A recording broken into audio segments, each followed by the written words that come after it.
tokoa fa indépendant fikambanana pirahalaminanala no nalany ny député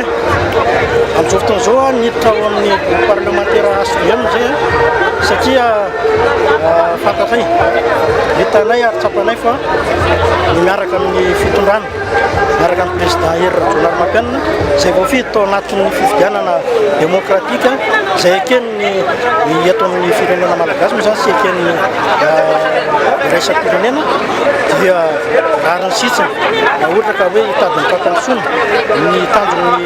pirahalaminanala no miaraka amin'ny président zay voafidy amin'ny ara-dalàna. Ny fiarah-miasan'ny pirahalaminanala sy ny SVM raha ao amin'ny faritry districtny Brickaville dia tena atao hoe manga ny fiarahana satria zao fahatongavan'ny mpizaika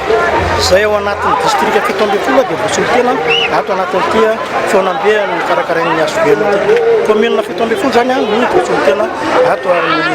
indrika izao feonambe natao teto ranomena zao. Ny zaika be dia sarotra amin'ny tena mahafapo satria be da be zany ny mpitambana ao aminay moa zany mbola hoe vaovao anatin'ny sehatra politika ny fionana koa atao anatin'ny roa andro kanefa moa ny mpandindry zay sy nantahateny tao anatin'izay fionambe zay dia miteny fa hoe misy ny fionana matetitetika sy ny fihainoana matetitetika avy any amin'ny fotona zareo pitarika dia eno zay tarainany olona rehetrarehetra zay zaika teto ka hoe niteny hoe nahafapo amin'ny lafiny anankiray moa nahafapo satria nahafantatra hoe inona ny FDB hoe tena nitsanganana zany SVM zany nahafantatra zany zaika fa hoe misy zavatra hoentina any amin'ny district any amin'ny commune na tsirairizany izy ireo ampafantatra amin'ireo mponinareo hoe zao ny foto-kevitra hijoroany zany SVM zany manohana ny président Hery dia mba hifanometanana araky ny tarigetsan'ny teny filamatry ny président moa zany hoe ny fanometanana ho ampampandosoana ary ny olona any amin'ny district dia anisan'ireo olona liam-pandrosoana satria zany district amin'ny Brickaville zany maro ny zavatra tena tokony ampandrosana zany district zany fa amin'izao fitondrana zao nambany hoe iseho lany ary